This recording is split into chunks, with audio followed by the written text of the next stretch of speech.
ከቱሪዝም አኳያ በጣም ብዙ መሻሻያዎችን አድርገናል። የቪዛ የመግቢያ ቪዛ ዋጋ ቀንሰናል። እንደዚሁም ደግሞ የእግረ መንገድ ቱሪዝም እንዲስፋፋ ስቶፕኦቨር ቱሪዝም የምንለው ማለት ነው። እሱ እንዲስፋፋ ህጉን አሻሽለናል። እስከ 7 ቀን ድረስ ፓኬጅ የገዙ መንገደኞች በነፃ በአገር የሚቆዩበትን መንገድ አመቻችተናል። ከአሰራር አኳያ ማለት ነው።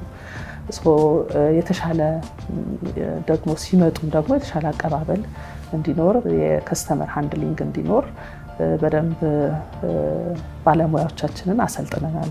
ቱሪዝምን አስመልክቶ ብቻ በተደጋጋሚ አሰልጥነናል።